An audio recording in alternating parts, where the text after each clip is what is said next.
여러분, 또 일주일이 금방 지나갔죠? 이렇게 시간이 빨리 지나가는 것이 여러분들 좋습니까? 아니면 싫으십니까? 제가 조금 있다가 다시 한번 물어보겠습니다. 자, 주님께는 하루가 천년 같고 천년이 하루 같다라고 하셨죠. 그것은 주님께서는 재림의 약속을 잊어버리지 않으셨고, 그리고 주님이 다시 오신다는 그 약속을 지키시는데 그렇게 더디신 것이 아니라는 것입니다. 왜냐하면 주님께서는 주님의 시간에 모든 것들을 주님의 뜻을 따라서 정확하게 이루어가고 계시다는 것이죠. 그리고 주님의 재림이 아직까지 임하지 않은 이유는 뭐라고 했습니까? 그것은 바로 하나님께서 오래 참고 계시기 때문에, 죄인들이 어서 회개하고 구원받기를 원하셔서 하나님의 그 진노의 심판을 오래 참고 미루고 계시기 때문에 아직까지 주님의 재림이 임하지 않은 것이다 라고 말씀하고 있죠. 자, 그러나 이어지는 오늘 본문 10절에 보면은 말씀하기를, 그러나 주의 날이 도둑같이 오리니 라고 말씀하고 있습니다. 주님의 날이 도둑같이 온다. 이 말이 무슨 말입니까? 갑자기 예고도 없이 들이닥친다, 그런 말씀이죠. 그러니까 주님의 날이 갑자기 찾아올 텐데 지혜로운 사람들은 어떻게 해야 되겠습니까? 그것을 미리미리 준비하는, 예비된 그런 삶을 살아야 될 것입니다. 주님이 다시 오시는 날은 무서운 날입니다. 무서운 진노의 심판의 날이고 멸망의 날이 될 것입니다. 본문 10절에 보니까, 그러나 주의 날이 도둑같이 오리니 그날에는 하늘이 큰 소리로 떠나가고 물질이 뜨거운 불에 풀어지고 땅과 그 중에 있는 모든 일이 드러나리로다 라고 말씀하고 있습니다. 자, 그날에는 하늘이 큰 소리로 떠나간다라고 말씀하고 있습니다. 하늘이 큰 소리로 떠나간다. 이게 도대체 어떻게 이루어질지 상상할 수가 없지만, 그러나 분명히 그것은 아주 무서운 그런 일이 될 것입니다. 2011년도 8월 달에 이곳 버지니아에 지진이 난 적이 있습니다. 여러분들 기억나시죠? 네, 여기서 그 남쪽으로 한 60마일밖에 되지 않은 작은 마을, 미네렐이라는 마을에서 지진이 발생했는데, 그 지진이 저 멀리 캐나다 토론토까지 느껴질 정도로 그런 지진이 일어났습니다. 저는 그때 그 고라지에서 뭘 하고 있었는데 갑자기 집이 흔들리고, 그리고 바로 옆에 무슨 탱크가 지나가는 것 같은 굉음 소리가 나더라고요. 탱크가 여기 지나갈 리가 없는데. 그래가지고 정말 깜짝 놀라고 또 무서워가지고 뛰어 올라가서 인터넷을 막 찾아봤습니다. 이게 무슨 일인가 그랬더니 여기저기서 지진 났다고 그런 글들이 막 올라오더라고요. 그래서 지진이구나 하는 것을 알게 되었습니다. 자, 지진이 나가지고 땅이 좀 흔들리니까 그 소리도 사실 얼마나 무서운지 정말로 지진이 날 때 소리가 납니다. 그 무서운 소리에 깜짝 놀라고 말았는데, 자, 그런데 하늘이 떠나가는 소리는 얼마나 크고 무섭겠습니까? 마지막 주님이 오시는 그날에는 하늘이 큰 소리로 떠나가게 될 때에 세상 모든 사람들이 정말 큰 두려움과 또 공포에 사로잡히게 될 것입니다. 이런 무서운 주님의 날에 대해서 성경은 구약 성경, 신약 성경 다 미리 가르치고 예언을 하고 있습니다. 이사야서 34장에 보면은 그날에는 하늘의 만상이 사라지고 하늘들이 두루마리 같이 말리되 그 만상의 쇠자나미 포도나무 잎이 마름 같고 무화과나무 잎이 마름 같으리라 라고 말씀하고 있어요. 여기서는 하늘이 두루마리 같이 종이장 같이 말린다라고 말씀하고 있습니다. 얼마나 무서운 광경이 되겠습니까? 요한계시록 6장에도 보면 말씀하기를, 그날에는 큰 지진이 나며 해가 검은 털로 짠 상복같이 검어지고 달은 온통 피같이 되며 하늘의 별들이 무화과나무가 대풍에 흔들려 설익은 열매가 우수수 떨어지는 것 같이 땅에 떨어지며 하늘은 두루마리가 말리는 것 같이 떠나가고 각 산과 섬이 제자리에서 옮겨질 것이다 라고 말씀하고 있습니다. 그야말로 인류가 지금까지 경험하지 못한 그런 무서운 그런 재앙과 멸망의 날이 될 것이다 라고 말씀을 하고 있습니다. 그리고 오늘 본문 10절을 다시 보면 말씀하기를, 그러나 주의 날이 도적같이 오리니 그날에는 하늘이 큰 소리로 떠나가고 물질이 뜨거운 불에 풀어지고 땅과 그 중에 있는 모든 일이 드러날 것이다 라고 말씀하고 있어요. 물질이 뜨거운 곳에 뜨거운 불에 풀어진다. 이게 무슨 말일까요? 물질이 뜨거운 불에 풀어질 것이다. 그 그리스 로마 시대의 사람들은 이 세상과 또 온 우주가 사실은 네 가지 요소로 이루어져 있다라고 믿었습니다.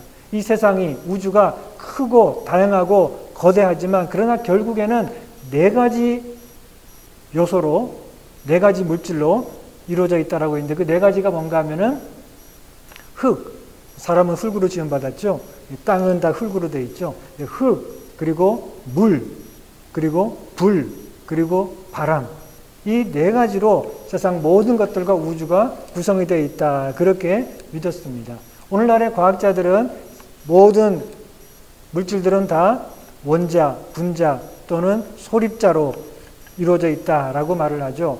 어쨌든 그날이 되면은 이 땅에 있는 보이는 모든 것들이 다 불에 풀어질 것이다 라고 말씀하는 것은 바로 이 온 세상과 온 우주에 있는 모든 것들이 다 해체될 것이다. 다 그것들이 타서 또 멸망하고 해체될 것이다 라는 그런 말씀이죠. 이 무서운 심판의 날이 도둑같이 갑자기 임하게 될 텐데 우리는 어떻게 해야 되겠습니까? 본문 11절 12절에 보니까 이 모든 것이 이렇게 풀어지리니 너희가 어떤 사람이 되어야 마땅하뇨? 거룩한 행실과 경건함으로 하나님의 날이 임하기를 바라보고 간절히 사모하라 라고 말씀하고 있습니다. 우리는 어떻게 이 무서운 심판의 날을 준비하고 살아야 되겠습니까? 거룩한 행실과 경건함으로 그날을 준비하며 살아야 된다라고 말씀하고 있습니다. 거룩한 행실이라는 것은 죄악된 삶으로부터 분리된 그런 삶을 말합니다.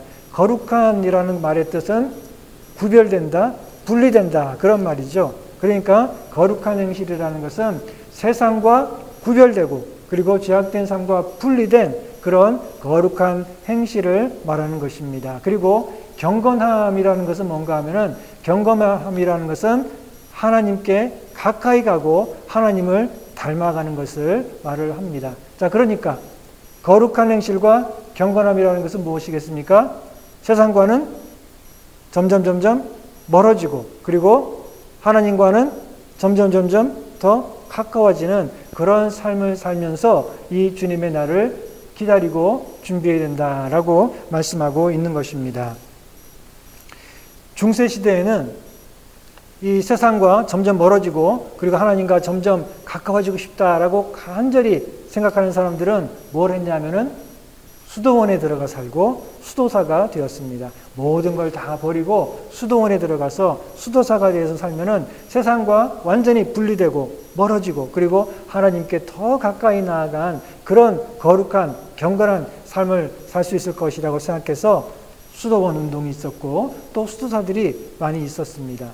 지금도 가톨릭에는 수도원이 있고 수도사가 있죠. 그런데 우리 개신교회는 수도원이 없습니다. 수도사도 없습니다. 왜 그럴까요? 그것은 우리 믿는 모든 사람들은 다 수도사다는 것입니다. 우리는 전부 다 뭐 특별한 사람들만 수도사가 되는 것이 아니라 믿고 구원받은 우리들은 전부 다 수도사와 같은 삶을 살아야 된다. 즉 세상과 점점 멀어지고 세상과 구별되고 그리고 하나님께 더 가까이 나아가는 그런 삶을 살아야 되는 것입니다. 우리들이 어디에 있든지 있는 그곳이 바로 수도원이 되어야 됩니다. 우리가 우리 영혼이 우리의 마음과 우리의 삶이 점점 세상과는 멀어지고 그리고 하나님께 더 가까이 나아가는 그런 삶을 살아야 된다는 것입니다. 우리는 모두 그런 삶을 통해서 주님의 날을 바라보고 또 준비하며 살아가야 된다라고 말씀하고 있습니다. 그리고 12절에 보니까 하나님의 날이 임하기를 바라보고 간절히 사모하라 라고 말씀하고 있습니다. 우리는 그 날을 바라보고 그리고 그 날을 향해 열심히 달려가야 됩니다. 왜냐하면 그 날은 무서운 진노와 심판의 날이지만 그러나 믿는 우리들에게는 구원의 날이요 영광의 날이기 때문에 그렇습니다. 아까 설교를 시작하면서 제가 시간이 참 빨리 간다 그랬죠. 그러면서 시간이 이렇게 빨리 가는 게 여러분 좋습니까? 싫습니까? 라고 물어봤는데 시간이 빨리 가면은 어떻게 될까요? 주님이 오실 날이 점점 더 다가오고 가까워지니까 좋은 거죠. 시간이 빨리 갈수록 주님의 날이 가까워오니까 우리에게는 주님의 영광이 점점 더 가까워오고 좋은 것입니다. 그런데 우리가 아무것도 안 하고 있으면서 시간이 빨리 가는 것은 좋은 게 아닙니다. 우리가 그 주님의 날을 향해서 열심히 달려가야지 가만히 있는데 시간이 빨리 가면 그것은 우리가 목표를 향해서 달려가는 것이 아니라 가만히 있는데 끌려가는 거잖아요. 어차피 가는 거지만 우리가 그곳을 바라보며 힘차게 열심히 달려가야지 가만히 있으면서 끌려가서는 안 되겠죠. 그러니까 우리는 그날을 바라보며 열심히 달려가야 됩니다. 다시 말하면 우리가 그날을 기다리는데 가만히 앉아서 기다리는 것이 아니라 열심히 애쓰고 힘쓰면서 그날을 바라보며 살아갈 때 시간이 빨리 지나가는 것이 우리들에게는 주님 만날 날이, 주님 오실 영광의 날이 가까워지고 있구나 하면서 우리에게 기쁨이 되는 것입니다. 우리는 목표를 향해서 부지런히 열심히 달려가야 됩니다. 12절에 보니까 하나님의 날이 임하기를 바라보고 간절히 사모하라 라고 했죠. 근데 여기서 간절히 사모하라 라는 말의 원래 뜻은, 문자적인 뜻은 뭔가 하면은 서둘러라, 재촉해라, 촉진시켜라, 빠르게 해라, 그런 뜻입니다. 그러니까 주님의 날이 임하기를 가만히 앉아가지고 바라보고 기다리는 것이 아니라 그 날이 빨리 임하도록 서둘러라, 촉진시켜라, 그런 말입니다. 산모가 출산할 때가 되었는데 진통이 없으면 어떻게 하죠? 출산할 때가 다 됐는데 애가 나올 기미가 없고 진통이 시작이 안 되면 어떻게 합니까? 촉진제를 주죠. 촉진제를 맞으면 진통이 시작이 되고 출산을 하게 됩니다. 그게 바로 촉진제죠. 우리가 어떻게 주님의 날을 촉진시킬 수 있을까요? 주님이 어서 오시도록 우리가 어떻게 서두르고 그 날을 빨리 오도록 할 수가 있을까요? 주님의 날이 아직 오지 않은 이유가 뭐라 그랬죠? 9절에 보면은, 다시 보면, 주의 약속은 어떤 이들이 더디다고 생각하는 것 같이 더딘 것이 아니라 오직 주께서는 너희를 대하여 오래 참으사 아무도 멸망하지 아니하고 다 회개하기에 이르기를 원하시느니라. 자, 그러면 아직 주님이 오지 않으신 이유는 무엇입니까? 아직 회개할 사람들이 많기 때문에, 아직 회개하고 구원받아야 될 사람들이 많이 남아있기 때문에 주님께서 지금 기다리고 계시는 것이죠. 자, 그렇다면 어떻게 우리가 주님이 빨리 오시도록 서두르고 촉진할 수 있을까요? 그것은 아직 남아있는 사람들, 회개하고 구원받아야 될 그 사람들에게 어서 복음을 전해서 그들이 회개하고 구원받게 하면, 그래서 땅끝까지 복음이 전파되면, 그러면 영광스러운 주님의 날이 임하게 되겠죠. 그래서 우리 마태복음 24장에 보면 예수님께서 말씀하시기를 이 천국 복음이 모든 민족에게 증언되기 위하여 온 세상에 전파되리니 그제야 끝이 오리라. 그때 내가 다시 올 것이다. 언제요? 이 천국 복음이 땅끝까지 전파돼서 회개하고 구원받아야 될 사람들이 하나도 남김없이 다 주님께 나와서 구원받게 될 때에 마침내 영광스러운 주님의 날이 올 것이다 라고 말씀하고 있습니다. 그러니 우리들은 그날을 가만히 앉아서 바라보기만 할 것이 아니라 그날이 속히 임하도록 뭘 해야 되겠습니까? 전도해야 되겠죠. 우리 입술로 복음을 전하고 우리 삶으로 복음을 드러내는 그런 삶을 살아야 된다는 것입니다. 우리가 오늘날 전도는 열심히 하는데, 그런데 복음을 자꾸 숨기고 가리는 그런 일들이 많이 있는 것 같습니다. 안 믿는 사람들이 복음을 멸시하고 경멸하는 일들이 점점 심해지고 있는 것 같습니다. 그건 사람들의 마음이 점점 더 완악하기 때문이기도 하지만 또 다른 이유도 있습니다. 그것은 우리가 말로는 열심히 전도를 하는데, 그런데 우리가 믿는 복음을 드러내서 보여주지 못하기 때문에 그런 것이다 라고 할 수가 있습니다. 복음이 무엇입니까? 예수 그리스도의 복음은 죽었던 우리들을 살리신 것이고, 그리고 어둠의 자녀들을 빛의 자녀로 변화시켰고, 그리고 미움 대신에 사랑과 용서와 긍휼을 베푸는 삶을 살도록 만들었고, 그리고 불의가 있는 곳에 정의를 세우고, 그리고 욕심과 탐욕과 또 거짓이 있는 곳에 우리가 진실된 삶을 살도록 만드는 것, 그것이 바로 복음이지요. 사람들이 서로 높아지려고 아웅다웅 싸우고 하는 그런 곳에 우리들은 나아가서 낮아지고 섬기는 삶을 살도록 만드는 것이 바로 복음입니다. 우리가 주님을 믿고 세례와 성찬을 통해서 우리 주님과 연합해서 하나가 될 때 우리는 그 주님을 날마다 닮아가는 사람으로 변화되게 하는 것이 바로 복음인 것이죠.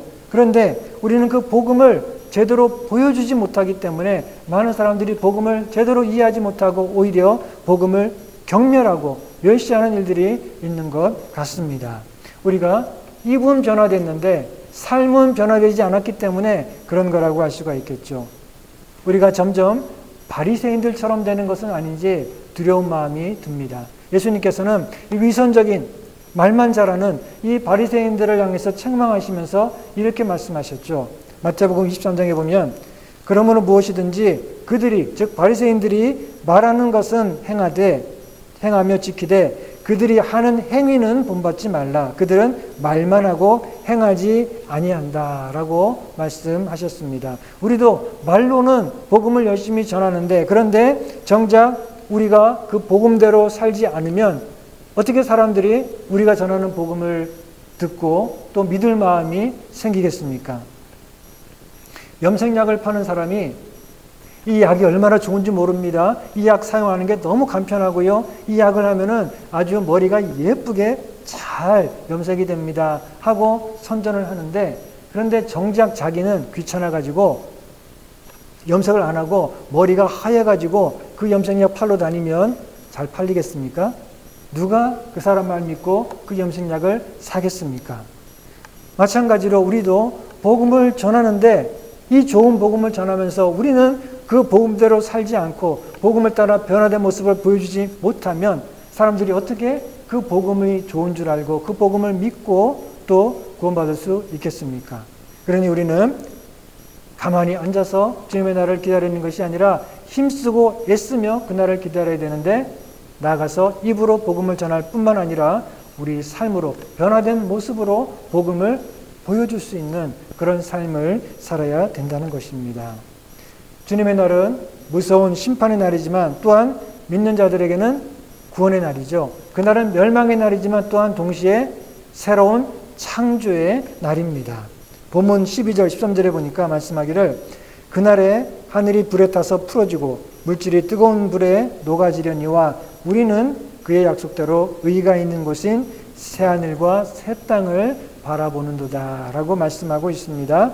그날에는 하늘이 큰 소리로 떠나가고 우리가 알고 있던 이 세상과 우주와 그 안에 있는 모든 것들이 다 불타고 또 멸망하겠지만 그러나 하늘과 땅이 완전히 없어지는 것은 아닙니다. 하나님께서 새하늘과 새 땅을 창조하실 것입니다.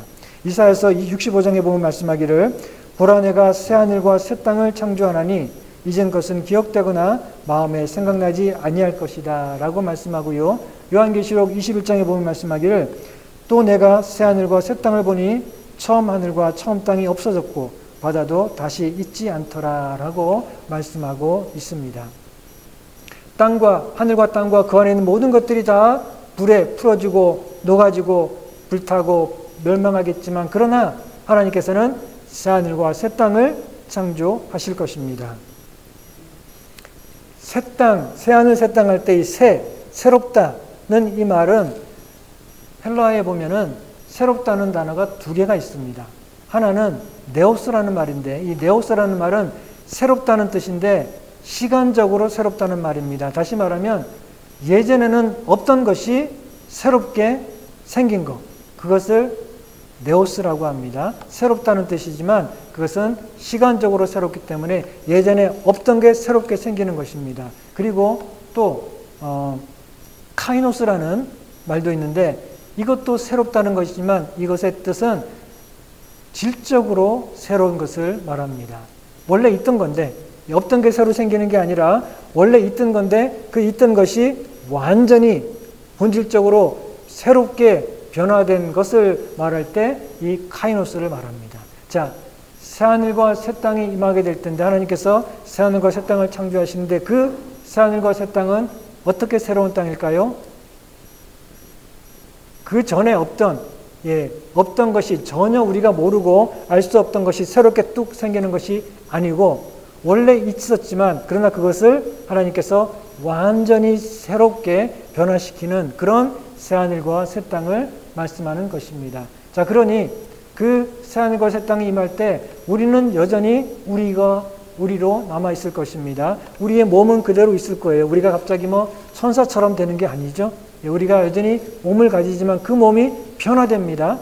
우리가 아는 몸인데 그 몸이 그전에 우리가 몰랐던 완전히 새로운 질적으로 다른 영광스러운 몸으로 변하게 될 것입니다. 하늘과 땅도 마찬가지입니다. 우리가 알던 하늘과 땅과는 다른, 그러니까 질적으로 다른, 다시 말해서 이 온 세상 가운데 있던 모든 악한 것들과 연약하고 약하고 제한된 이 모든 것들, 잘못된 것들, 왜곡된 것들, 이런 것들이 다 바로잡히고 새롭게 변화된 그런 영광스러운 새하늘과 새 땅이 이 땅에 임하게 된다라고 말씀하고 있는 것입니다. 그런 새하늘과 새 땅, 다시 말하면 천국의 모습이 어떤 것인지 우리가 정확히 알 수는 없죠.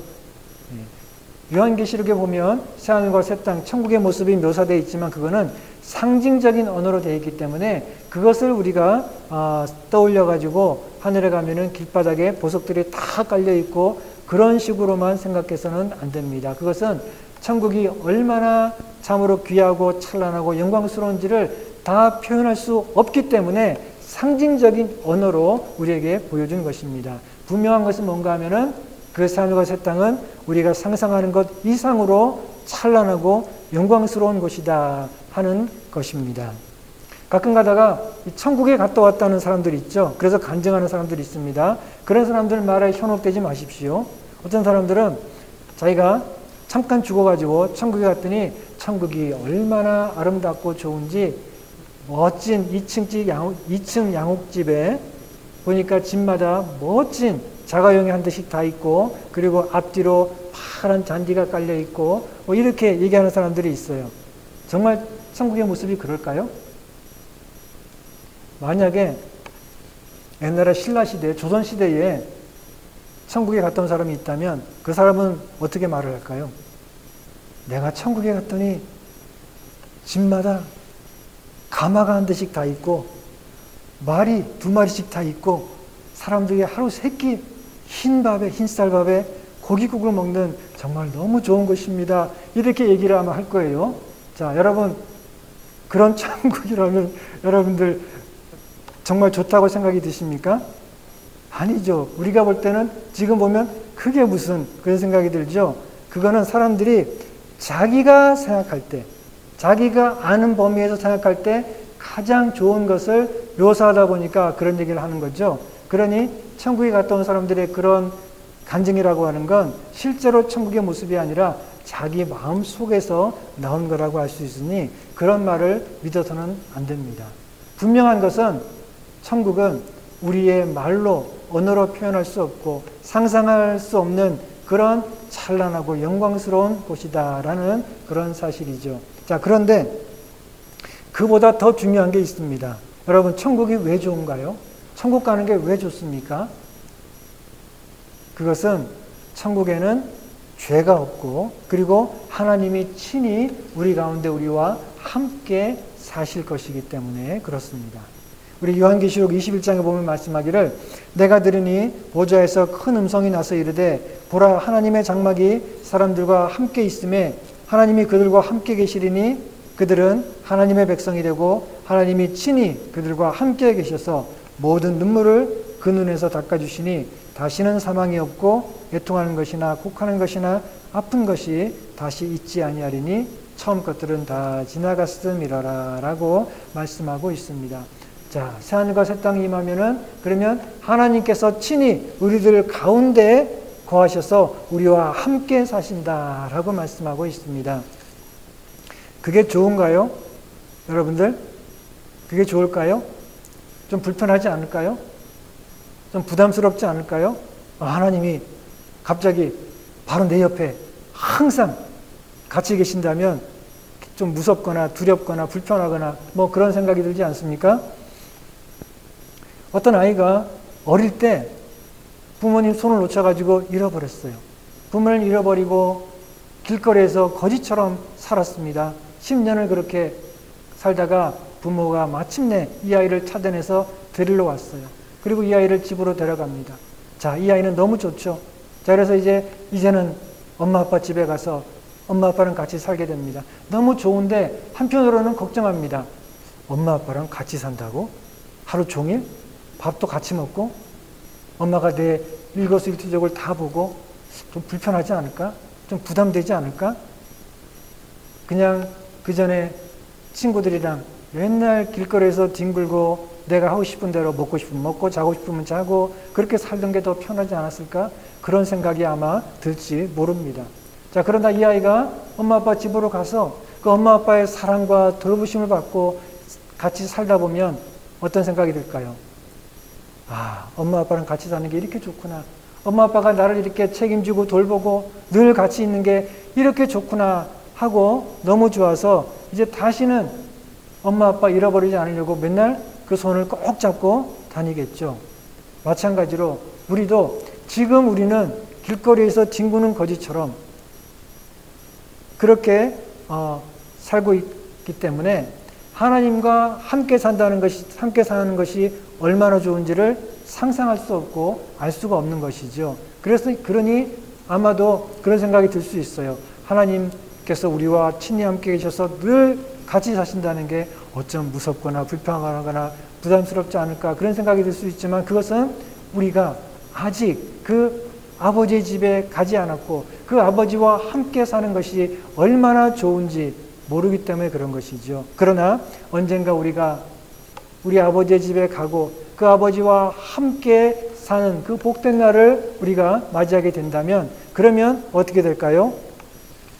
다시는 그 아버지와 떨어지지 않으려고 아버지 손을 꼭 잡고 다닐 것입니다. 우리는 그 새하늘과 새 땅을 바라보고 준비하며 살아야 됩니다. 이 땅을 위해 살지 말고 이 땅에서 우리가 우리 육신을 즐겁게 하는 그런 것들에 매몰돼서 그것들만을 바라보며 살지 말고 우리가 다가올 그 나라를 바라보고 그 나라를 사모하고 그 나라를 준비하며 살아야 됩니다. 골로새서 3장 1절 2절을 말씀하기를 그러므로 너희가 그리스도와 함께 다시 살리심을 받았으면 위의 것을 찾으라. 거기에는 그리스도께서 하나님 우편에 앉아 계시느니라. 위의 것을 생각하고 땅의 것을 생각하지 말라라고 말씀하고 있습니다. 여러분, 커피를 마시면 수면의 질이 떨어진다라고 하죠. 가끔 안 그런 사람도 있고 사람마다 다를 수는 있지만 그러나 일반적으로 대부분의 경우 커피를 마시면 그러면 밤에 잠을 잘 못 잡니다. 잠을 푹 자지 못하는 경우가 많죠. 커피를 끊고 한 달 지나 보면 안다라고 합니다. 커피를 항상 마시다가 끊고 한 달만 지나 보면 하루 이틀 지나면은 오히려 불안하고 좀 그럴 수 있지만 한 달 정도 지나고 나면은 이렇게 잠을 잘 잘 수 있는데 그 전에 내가 자는 게 정말 자는 게 아니었구나 그런 걸 느낄 수 있다라고 합니다. 자, 그렇지만 커피를 마시는 그 즐거움을 포기하는 건 또 쉽지가 않죠. 그렇죠? 자, 그러니까 커피를 마시는 그 즐거움 그리고 수면의 질, 잠을 푹 자는 것 이 둘 중에 하나를 자기가 생각할 때 더 좋은 것, 더 가치가 있다라고 생각하는 것을 사람들은 선택하면 되는 거죠. 제가 여러분들에게 커피를 끊어야 됩니다 말하는 거 아닙니다.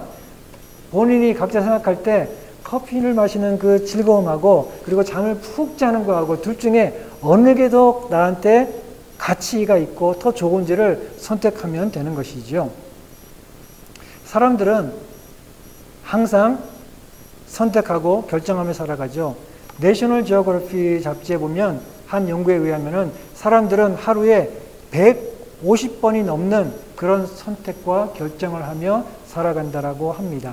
때로 무슨 옷을 입을까, 점심에 뭐 먹을까 하는 이런 좀 중요하지 않은 사소한 그런 결정도 있지만 어떤 결정들은 굉장히 중요하고 우리 인생을 바꿀 수 있는 그런 중요한 결정들도 있지요.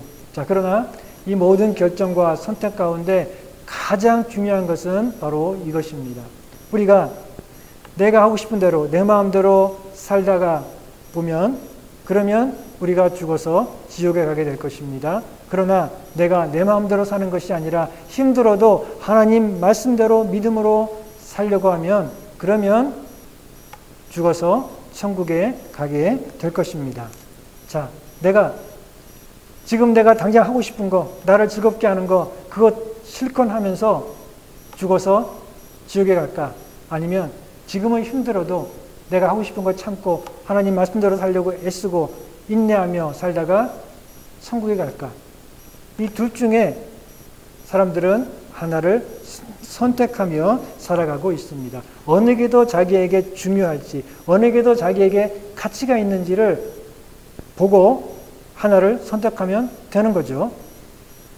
수면의 질이 좀 떨어지더라도 커피는 못 끊겠다라는 사람이 있죠. 예, 이해할 만합니다. 왜냐하면 그 커피를 마시는 것을 통해 얻는 유익이 크기 때문에 그것을 내가 더 중요하고 가치 있게 여긴다면 그러면 그 커피를 계속 마실 수 있는 것이죠. 충분히 이해할 수 있는 것입니다. 그렇지만 천국과 지옥은 다르죠. 그거는 잠을 푹 자고 못 자고의 문제가 아니라 우리들의 영원한 운명을 결정짓는 그런 문제입니다. 100년도 안 되는 인생, 우리가 내 마음대로 실컷 살다가 영원한 지옥에 가는 거하고 짧은 인생, 그 가운데서 내가 참 하나님 말씀을 따라 살려고 애쓰고 노력하며 때로 인내하며 살다가 영원한 천국에 가는 것, 이 둘 중에 어느 걸 선택하지? 우리가 고민할 필요가 있습니까? 그 두 가지가 비교가 되겠습니까? 자, 그런데 어떤 사람은 앉아가지고 고민을 합니다. 어느 게 더 나한테 좋을까?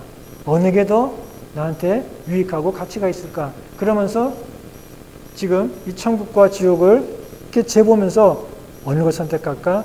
하고 앉아있는 사람이 있다면 좀 어리석은 사람이죠. 자, 그런데 어떤 사람은 그래, 결정했어. 내가 하고 싶은 거 내 마음대로 실컷 하고 살다가 죽어서 지옥 가지 뭐. 이렇게 선택하는 사람이 있다면 그 사람은 아주 크게 문제가 있는 사람이죠. 자, 그런데 우리들은 이 땅의 즐거움과 천국을 사이에 놓고 때로 고민하며 살아가고 있습니다. 주님을 믿는 저와 여러분들이지만 그러나 때로 우리는 이 천국과 이 세상을 놓고 그 가운데서 심각하게 고민하면서 어떤 걸 선택할까 하며 살아갑니다. 내 뜻대로 내가 하고 싶은 것을 할까? 아니면 내가 하기 싫어도 힘들어도 하나님의 말씀대로 할까? 우리는 때로 그 두 가지 때문에 고민할 때가 많습니다. 그리고 때로 잘못된 선택을 할 때도 있습니다. 얼마나 어리석고 또 한심한 그런 일입니까? 그러니까 우리가 구원받는 것은 하나님의 은혜와 긍휼하심이 아니면 구원받을 길이 없는 것이겠죠. 주님의 날이 도둑같이 임할 텐데 우리는 그 날을 기다리고 준비하며 살아야 됩니다. 그날은 무서운 심판의 날이지만 그러나 또한 영광스러운 구원의 날이 될 것입니다. 우리는 그런 심판대 앞에 서지 않고 영광스러운 새하늘과 새 땅에 참여하는 그런 사람들이 되어야 됩니다. 그러기 위해서는 매 순간 우리가 올바른 선택을 해야 됩니다. 우리의 육신을 즐겁게 하는 그런 것이 아니라 하나님, 우리 안에 계시는 성령님의 그 뜻을 따라 행하는 그런 삶을 선택해야 됩니다. 매 순간 이 세상의 즐거움이 아니라 하늘의 영광을 선택하는 삶을 살아야 됩니다. 내가 원하는 것이 아니라 하나님이 원하시고 하나님이 기뻐하시는 것을 선택하며 살아야 됩니다. 요한일서 2장 16절 17절을 말씀합니다. 이는 세상에 있는 모든 것이 육신의 정욕과 안목의 정욕과 이생의 자랑이니 다 아버지께로부터 온 것이 아니요 세상으로부터 온 것이라. 이 세상도 그 정욕도 다 지나가되 오직 하나님의 뜻을 행하는 자는 영원히 거하느니라 라고 말씀합니다.